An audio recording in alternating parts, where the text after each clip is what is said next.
You ever have one of those neighbors who act like the world is their personal playground?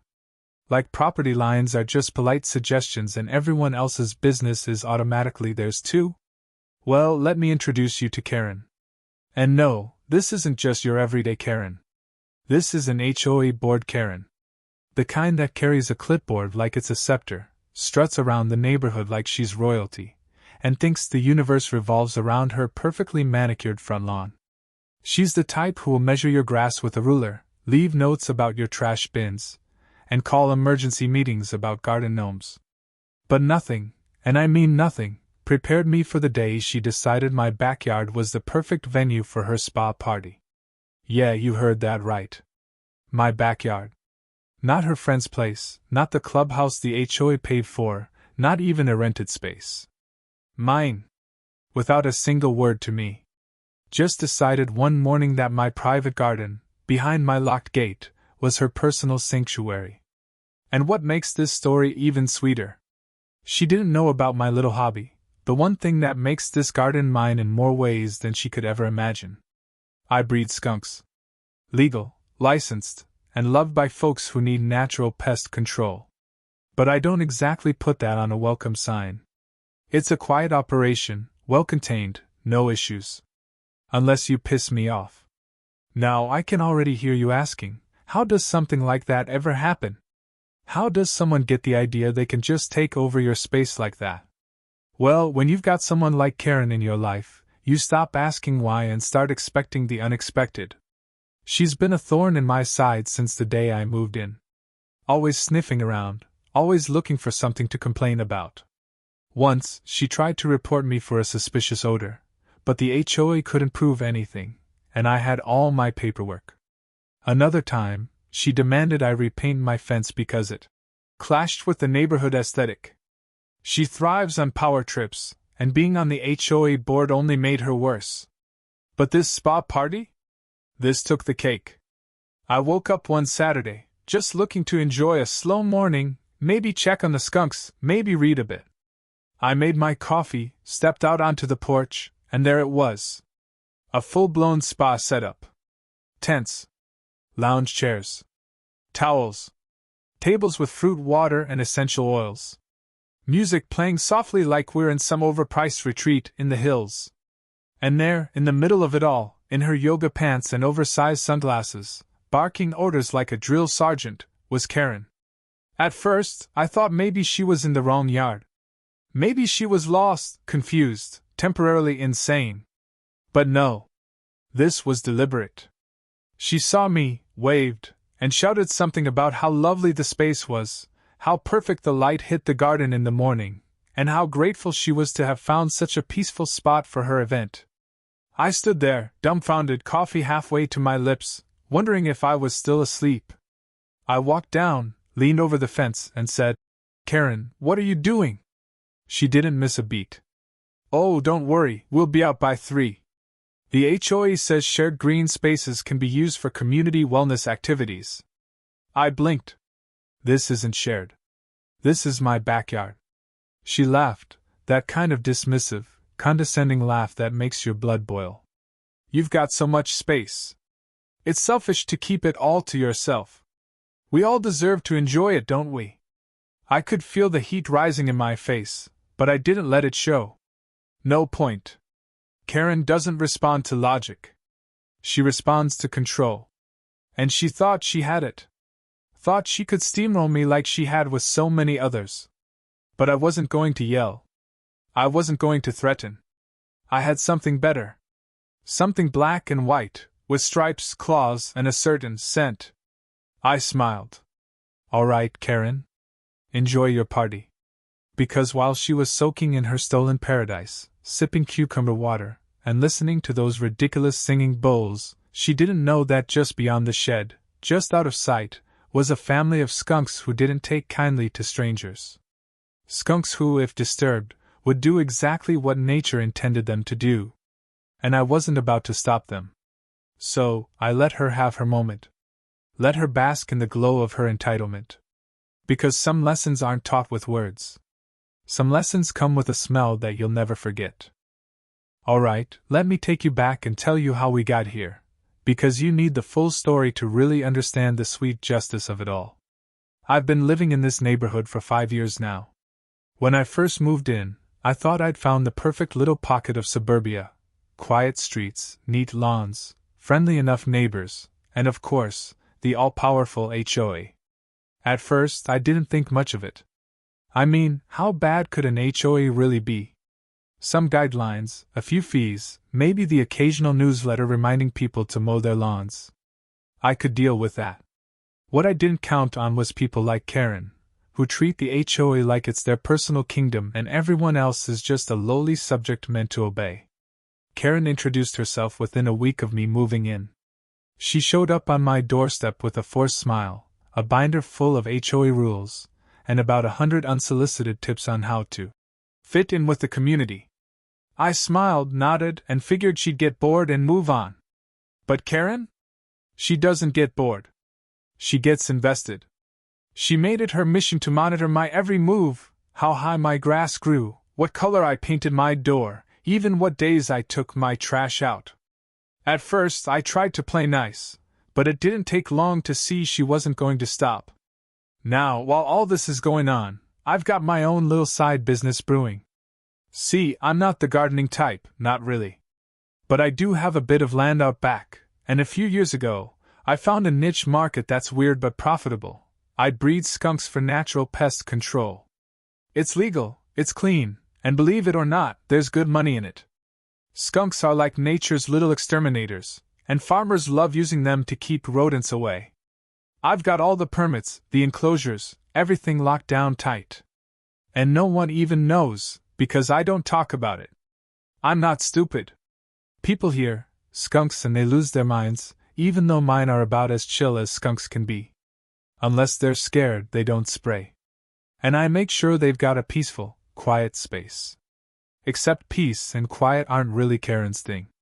She came sniffing around once, whining about a funny smell, but I had the paperwork, showed her the fence line, and she couldn't do a damn thing. That didn't stop her from trying, though. Over the years, she's hit me with every little petty complaint she could cook up.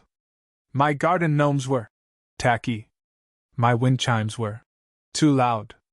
She even had the nerve to tell me that my mailbox was not in compliance because it wasn't the same model as hers. I just kept my head down and focused on my business, knowing that sooner or later, she'd cross a line I couldn't ignore. And then came the Saturday. That one Saturday where everything boiled over. I didn't have any plans, just wanted to relax, maybe read, check on the skunks, enjoy the weekend. I get up, make my coffee, step out on the porch, and there it is. My backyard transformed into some kind of spa resort, like I'd stumbled onto a damn travel brochure. There were tents, chairs, massage tables, bowls of fruit water, even some kind of portable fountain bubbling away like we were at a 5-star retreat. And there, holding court in the middle of it all, was Karen, barking out orders like a general, her friends lounging around like they owned the place. I couldn't believe what I was seeing. I stood there, coffee halfway to my lips, trying to make sense of it. Maybe it was a prank. Maybe they didn't realize where they were. But no, the look on Karen's face said it all.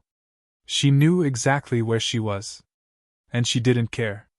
I walked down to the fence, leaned over and asked, "Karen, what exactly do you think you're doing here?" She barely glanced at me, just waved her hand like I was the help or something. "Oh, don't worry, we'll be out by 3. The HOA says shared green spaces can be used for community wellness events." I just stared at her. "Karen, this isn't shared. This is my backyard." She smiled that smug, condescending smile she'd perfected over the years. "You've got so much space, it's selfish to keep it all to yourself. We all deserve to enjoy it, don't we?" And that's when it hit me, she really believed this. She wasn't confused. She wasn't mistaken. She genuinely thought she could take over my yard because she felt entitled to it. And I knew then that there was no point in arguing. People like Karen don't listen to reason. They listen to power.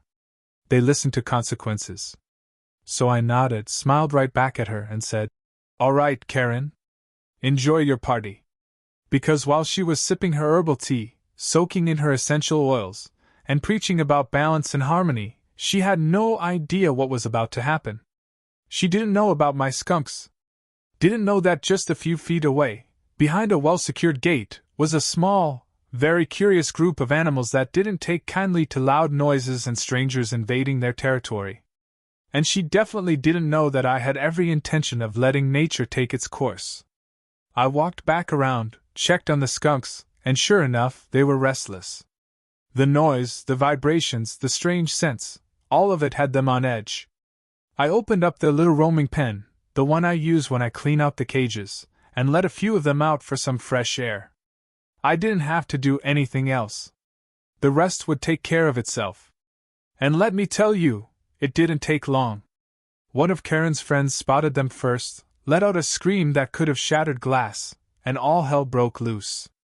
Another one tried to shoo them away, and that was it. The first spray hit like a bomb, thick and pungent, cutting through the lavender and eucalyptus like a knife. Chaos erupted. Screaming, coughing, chairs flying, towels abandoned. Karen was yelling, trying to maintain control, but it was over. 2 more skunks got startled, and the stench just intensified. The air was heavy with it, the kind of smell that clings to your soul. Karen came storming up to me, eyes watering, face red, voice shrill. "What the hell is wrong with you?" I took a sip of my coffee, shrugged, and said, "It's my yard, Karen. My skunks." Now here's where everything just fell apart for her.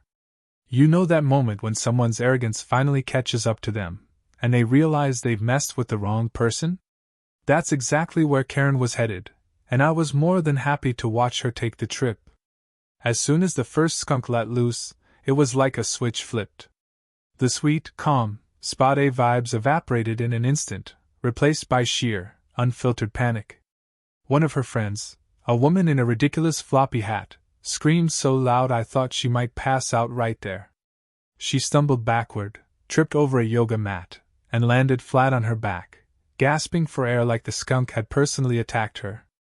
Another woman, holding a tray of sliced cucumbers, just dropped it and bolted, bumping into Karen, who was still trying to figure out what the hell was going on. The smell hit them fast. You ever been near a fresh skunk spray? It's not something you can really describe. It's sharp, like ammonia, but thick, like someone lit garbage on fire and threw rotten eggs into it. It burns your nose, your throat, your eyes.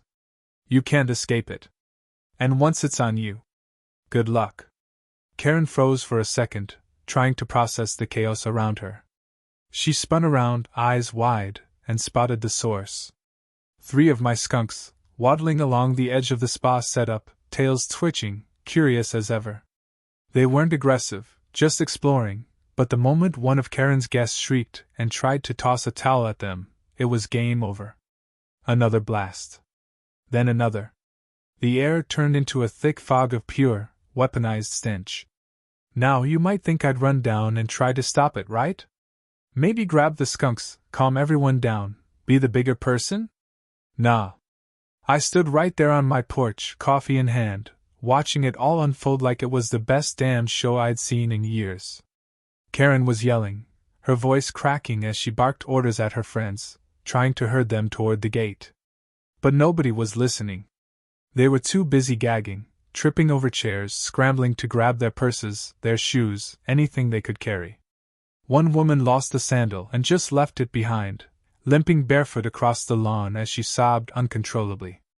Karen finally made it to the edge of the yard, eyes streaming, her perfect little spa outfit ruined, her hair sticking to her face. She turned to me, face twisted in rage and disbelief. "You did this! You planned this!" I raised my eyebrows, calm as ever. "I told you it was my yard. You chose not to listen." Her jaw dropped, like she couldn't believe I wasn't apologizing, wasn't backing down.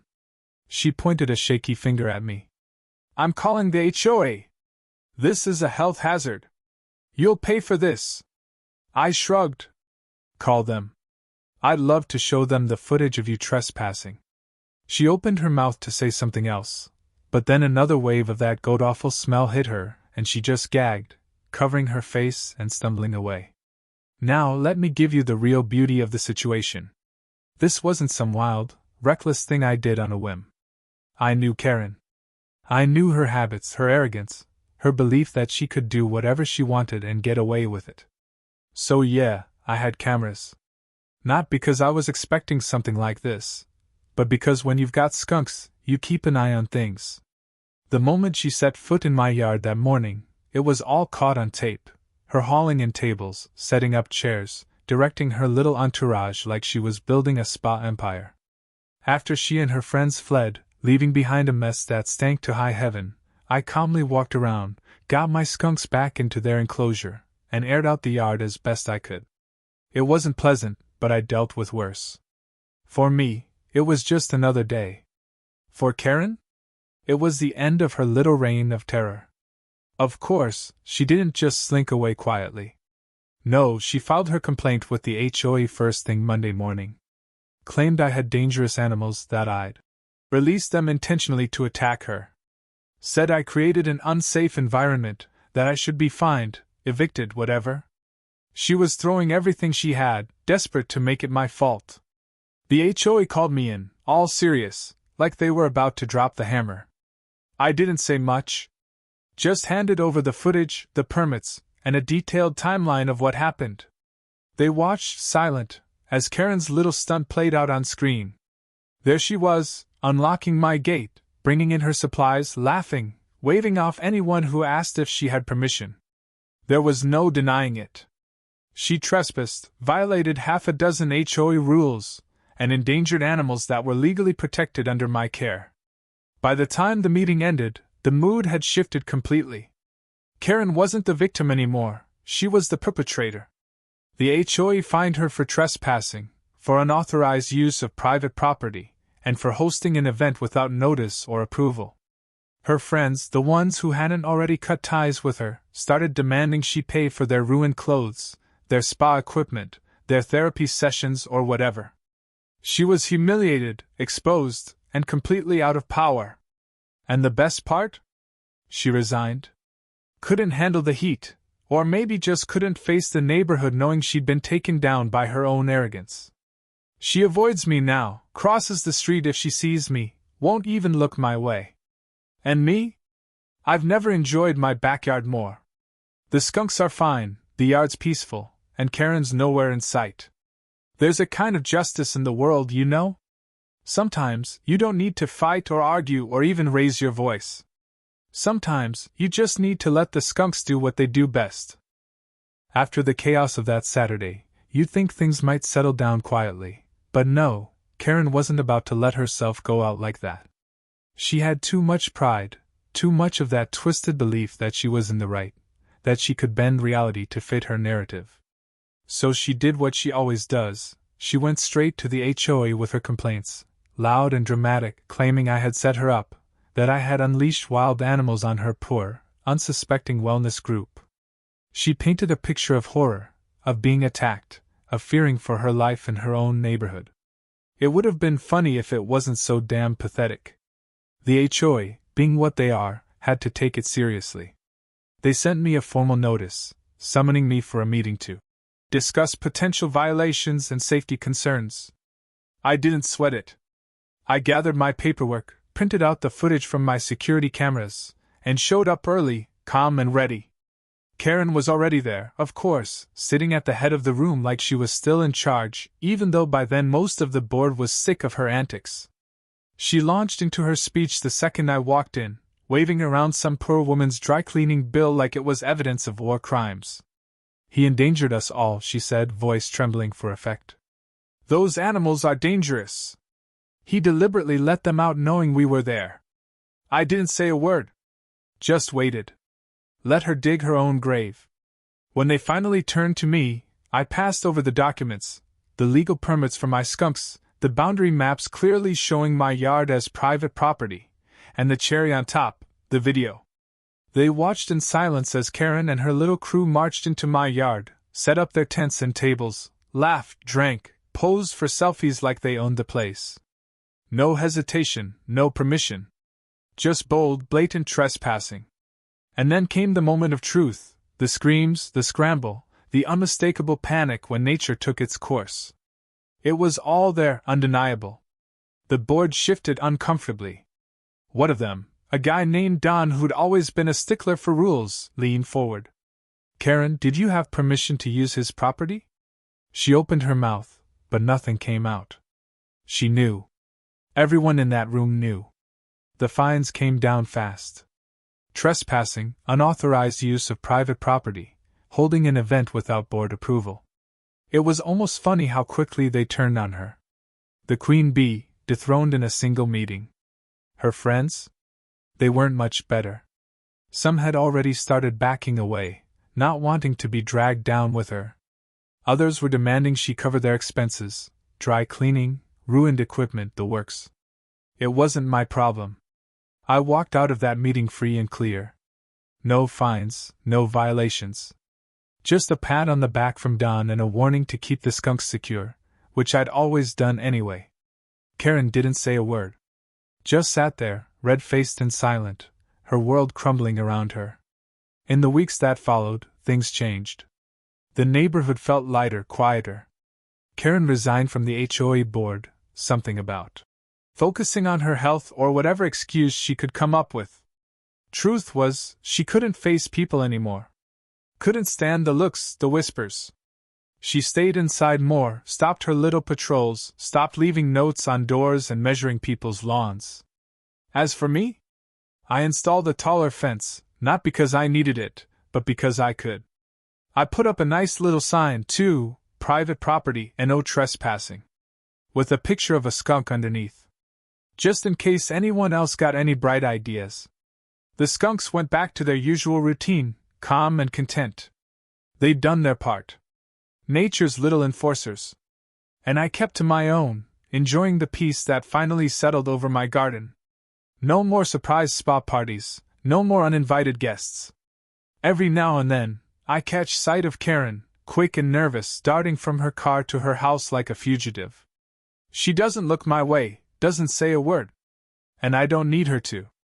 The message was loud and clear. People like Karen think they can take whatever they want, bend the rules, push people around because no one's willing to push back. But sometimes the universe gives you just the right tools, and all you have to do is let them work. She thought she could walk all over me, take what wasn't hers, and get away with it. She thought wrong. I didn't need to fight. I didn't need to argue. I just let things unfold, let her arrogance do the heavy lifting.